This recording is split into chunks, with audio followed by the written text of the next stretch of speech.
అఖిల్కి నాకున్న అనుబంధం చాలా గొప్పైనది. ఎందుకంటే ఈరోజు నామలగుండ ఇన్ఛార్జ్గా పనిచేసిన మెడ్ ప్లేస్లో పనిచేసిన నా పేరు దయ్యాల రమేష్, హెల్త్ అసిస్టెంట్. ఇప్పుడు నేను ఒక హెల్త్ అసిస్టెంట్ను.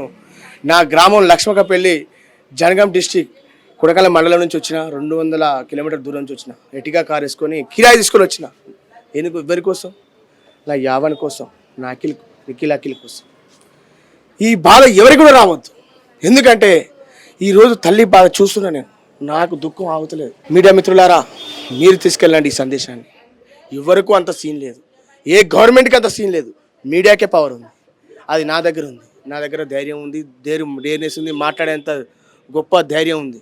నాన్న ఇచ్చిన ధైర్యం ఉంది. దయ్యాల శ్రీనివాస్ మా డాడీ పేరు, మా లక్ష్మీపల్లి గ్రామం.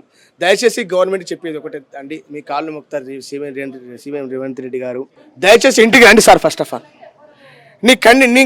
ఆ తల్లి కన్నీటి బొట్టును చూసి మాట్లాడండి సార్. ఏం జరిగింది ఇక్కడ? క్యా సంస్థ ఇతర హిందీలో మాట్లాడతా, ఇంగ్లీష్లో మాట్లాడతా, తెలుగులో మాట్లాడతా, కన్నా కావాల్సిన ఐ వాంట్ జస్టిస్. అరే చెప్పండి, ప్రేమిస్తే వద్దని చెప్పండి. తాతలు చెప్పాలి, ఈ తల్లి చెప్పాలి, కలపండి. లేకపోతే ఏ కులం అయితే సార్, సబ్కా మాలిక్ ఏకీ అన్నాడు అల్లా.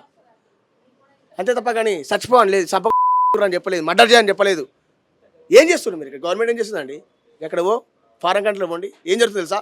Murder to murder. అట్లుండాలి జస్టిస్ అంటే. ఇదేంది murder, non bail, attempt to murder 10 సంవత్సరాలు. ఏం మాత్రం నేను కూడా చదువుకున్నా. అలా 10 సంవత్సరాలు పంది లెక్క మెప్తానుకా పడకవాడికి. ఈరోజు మాట్లాడుతున్నా, మీడియా ముందుకు మాట్లాడుతున్నా. నన్ను చంపుతారా? ఎవరు చంపుతారా? సీఎం చంపుతారా? డిపార్ట్మెంట్ చంపుతుందా? పోలీస్ డిపార్ట్మెంట్ చంపుతారా? నజర్ సార్ చంపుతారా? ఎవరు చంపరు. మరి నజర్ గారు ఎందుకు? మొన్న అమ్మాయి విషయంలో ఎందుకు? మరి ఎందుకు ఇక్కడ అంటే వాళ్ళు ఉన్నోళ్ళ, వీళ్ళు లేనోళ్ళ? గౌరవంగా మాట్లాడుతున్నా, ఒక రెస్పెక్ట్గా మాట్లాడుతున్నా. I request kindly of government, please kindly రెస్పెక్ట్గా మాట్లాడుతున్నా. ఫస్ట్ న్యాయం చేయి. ఇక్కడ గవర్నమెంట్ అడుగుతున్నా, సీఎం రేవంత్ రెడ్డి అడుగుతున్నా, ప్రధానమంత్రి మోడీ కూడా అడుగుతున్నా. నీకు మోడీ అంటే, ప్రధానమంత్రి అంటే అర్థమైంది తెలుసు కదా మీకు. శాసిస్తాడు. మరి సీఎం మనని శాసిస్తాడుగా. నీ ఇంట్లో సమస్య ఉంటే నీ ఇంట్లో చూసుకుంటావు. మరి ఏ సమస్య ఉంటే ఎవరు చూడాలి? మరి ఇక్కడ మనిషి లేడుగా. మరి వాళ్ళని చేయలేస్తావా? మరి వాడిని చేయలేస్తావా? మరి వీళ్ళని